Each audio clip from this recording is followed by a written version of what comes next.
നമുക്ക് മലയാളികൾക്കാകെ നാണക്കേടുണ്ടാക്കിയ ഒരു സംഭവമാണ് കേട്ടോ. കുവൈത്ത് ബാങ്ക് തട്ടിപ്പ് കേസ്. അതായത് അവിടെ നിന്ന് ഒരുപാട് പണം അവിടെ വായ്പ എടുത്തിട്ട് അവിടെ നിന്ന് മലയാളികൾ പല സ്ഥലങ്ങളിലേക്കായി മുങ്ങിക്കളഞ്ഞിരിക്കുകയാണ്. അപ്പൊ ആ കേസ് ഇപ്പൊ തുറന്നുകൊണ്ടിരിക്കുകയാണ്. അത് ക്രൈംബ്രാഞ്ചിന് കൈമാറുമെന്നുള്ള വിവരങ്ങളാണ് വരുന്നത്. എല്ലാ കേസുകളിലും 20 ലക്ഷം രൂപയ്ക്ക് മുകളിലാണ് തട്ടിപ്പ് നടന്നത് എന്നുള്ളതാണ് പ്രധാനപ്പെട്ട കാര്യം. കൂടുതൽ കേസുകൾ വരാനുള്ള സാധ്യതയും ക്രൈംബ്രാഞ്ച് കണക്കിലെടുക്കുന്നുണ്ട്. അതെ, കോട്ടയത്ത് 8ഉം എറണാകുളത്ത് 4 കേസുകളുമാണ് ഇപ്പോൾ നിലവിൽ രജിസ്റ്റർ ചെയ്തിട്ടുള്ളത്. കുവൈത്ത് അൽ അഹ്ലി ബാങ്കാണ് പരാതിക്കാർ.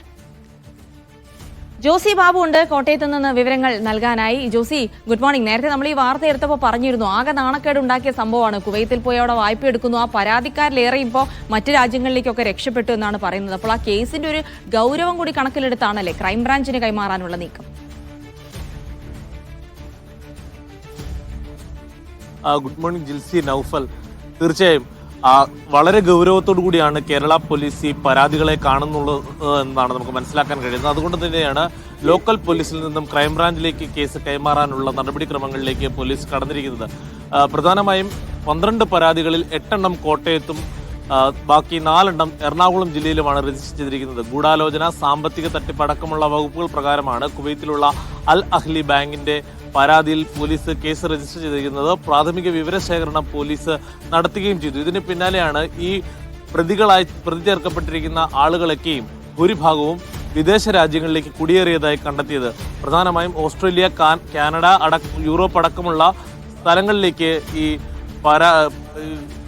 തട്ടിപ്പ് നടത്തിയവർ ഭൂരിഭാഗവും കുടുംബമായി കുടിയേറിയിട്ടുണ്ട്. പക്ഷേ ഇവരെ നാട്ടിലെത്തിക്കുക വളരെ ശ്രമകരമായ നടപടിയാണ് പോലീസിന് മുന്നിൽ ഉള്ളത്. അതുകൊണ്ട് തന്നെ ലുക്കൌട്ട് നോട്ടീസ് അടക്കമുള്ള നടപടിക്രമങ്ങളിലേക്ക് പോലീസ് കടന്നിട്ടുണ്ട്. ഇതിനിടെയാണ് ഇപ്പോൾ സ്റ്റേറ്റ് ക്രൈംബ്രാഞ്ചിന് അന്വേഷണം കൈമാറാനൊരുങ്ങുന്നത്. 2022 സമാനമായ രീതിയിലുള്ള തട്ടിപ്പ് മലയാളികൾ വിദേശ രാജ്യത്ത് UAE അടക്കമുള്ള പലയിടത്തും നടത്തി ഇങ്ങനെ മടങ്ങിയപ്പോൾ ആ കേസുകൾ സ്റ്റേറ്റ് ക്രൈംബ്രാഞ്ചിനായിരുന്നു കൈമാറിയത്.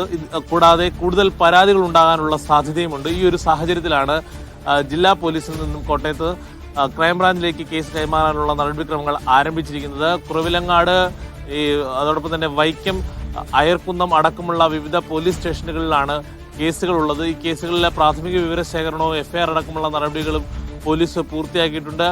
ഈ 8 പേരെ പ്രതി ചേർത്ത് കോട്ടയത്തും 4 പേരെ പ്രതി ചേർത്ത് എറണാകുളത്തും കേസുകൾ രജിസ്റ്റർ ചെയ്തിട്ടുണ്ട്. യുവതികളടക്കം ഈ തട്ടിപ്പിൽ പങ്കെടുത്തിട്ടുണ്ട്. പരമാവധി വേഗത്തിൽ ഇവരെ കണ്ടെത്തി ഇവരിൽ നിന്ന് പണം തിരികെ ബാങ്കിന് നൽകുക എന്നുള്ളതാണ് പോലീസിനെ സംബന്ധിച്ചിടത്തോളം ഏറ്റവും വലിയ ഉത്തരവാദിത്തം. കാരണം DGPക്ക് നൽകിയ പരാതിയെ തുടർന്നായിരുന്നു വിവിധ ലോക്കൽ പോലീസ് സ്റ്റേഷനുകളിൽ കേസുകൾ രജിസ്റ്റർ ചെയ്തത്. കൂടാതെ നയതന്ത്രപരമായ ചില ഇടപെടലുകൾ ഈ കേസിൽ ആവശ്യമാണ്, പ്രത്യേകിച്ച് ഈ വിദേശത്തുള്ള ആളുകളെ നാട്ടിലെത്തിക്കുന്നതിനടക്കം. അങ്ങനെയെങ്കിൽ കേന്ദ്രത്തിന് കത്ത് നൽകുവാനും പോലീസ് ആലോചിക്കുന്നുണ്ട്. എന്തായാലും ജിൽസി സൂചിപ്പിച്ചതുപോലെ ചെറിയ നാണക്കേടല്ല, വലിയ നാണക്കേടാണ് മലയാളികൾക്കാകെ ഈ തട്ടിപ്പ് കേസ് സൃഷ്ടിച്ചിരിക്കുന്നത്. ശരി ജോസി, നമ്മുടെ പ്രേക്ഷകർ പറയുന്നുണ്ട് നൗഫൽ, മലയാളികളെ പറയിപ്പിക്കാനായിട്ടാണ്.